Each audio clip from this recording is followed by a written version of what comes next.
એક વારનો સમય છે. પત્ની ધંધુલી આત્મદેવને કહે છે, નાથ, કોણ ધંધુલી કે પરિવારમાં રહી અને વારંવાર પતિનો અવિવેક કરીને અપમાન કરે છે અને મનુષ્ય જન્મ મળ્યો છે સાહેબ. જે ઘરમાં પુરુષ ઓછું બોલે, મૌન રહે, તમારી જીવનની પરિસ્થિતિને, ઘરની પરિસ્થિતિને સમજે, તો માતાઓને વિનંતી કે પુરુષનો સમય સારો ન હોય તો અવિવેક ભર્યા શબ્દ બોલવાનું ટાળજો સાહેબ. ઘણીવાર જીવનમાં બને છે કે જે ઘરમાં પુરુષ મૌન રહે ને ત્યાં ઘરમાં કોઈક વાર ઘરની લક્ષ્મીને બોલવાનો વિવેક નથી હોતો. ભગવાનને કહેજો કે ભગવાને ગમે તેટલી સંપત્તિ આપી છે, ઠાકોરજીને પ્રાર્થના કરજો, પ્રભુ સંપત્તિ આપતા પહેલા જીવનમાં સમજણ આપજો. કે જે સંપત્તિમાં સમજણ હોતી નથી ને એ પરિવારના પારિવારિક લોકોને બોલવાનો વિવેક હોતો નથી સાહેબ.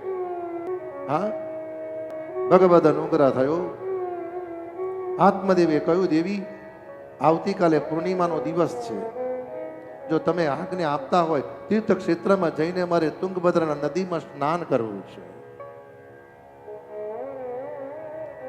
અને ભગવાને બધું જ આપ્યું છે. ગઈ કે સંપત્તિ હોય ત્યાં સંતતિ ના હોય, સંતતિ હોય ત્યાં સંપત્તિ ના હોય. કોઈક વાર ભગવાન બધાઈને બધું આપે છે કે ને ભાઈ, લાડી હોય, ગાડી હોય, ઘોડા હોય, ભગવાને બધું સુખ આપ્યું.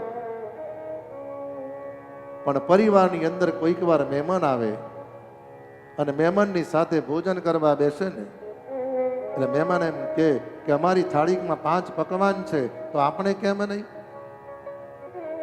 ત્યારે વૈષ્ણવ એમ કે ઠાકોરજીએ બધી જ કૃપા કરી છે, કોઈ વસ્તુની તકલીફ નથી. એક જ તકલીફ છે કે ડોક્ટરે મને ટામેટાના સૂપ સિવાય કંઈ પણ પીવાનું ના કહ્યું છે. માટે કહે છે ને ભાઈ, સકલ પદાર્થ હે જગમાઈ, ભાગ્ય વિના નર પાવત નાઈ. સકલ પદાર્થ હે જગમાઈ, ભાગ્ય વિના નર પાવત નાઈ.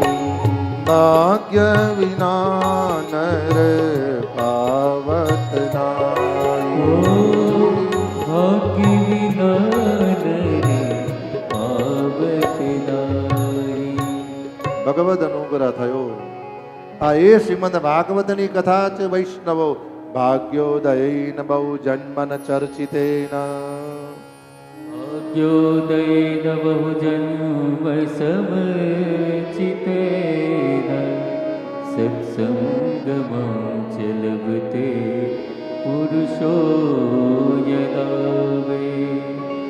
અજ્ઞાન હેતુ કૃત મોહ મદાંધકારે, નાશં વિધાય તદોદયતે વિવેક. નાશં વિધાય તદોદયતે વિવેક. વૈષ્ણવો, ભાગવતજી કહે છે, ભાઈ, અનેક જન્મનું પુણ્ય જીવાત્માનું એકત્ર થાય. આપણા 50 જન્મનું પુણ્ય એકત્રિત થાય ત્યારે વૈષ્ણવ આપણા દ્વાર પર ગાય અને કૂતરું રોટલો ખાવા આવે છે. જ્યાં પ્રારબ્ધ કર્મની પુણ્યાઈ નથી તો કોઈક વાર તમે અનુભૂતિ કરજો કે ગાય કે અન્ય પ્રાણીને રોટલો મૂકશો પણ પ્રારબ્ધ કર્મ યોગ્ય નથી ને એ સૂંઘીને વયું જશે પણ સ્વીકાર નહીં કરે.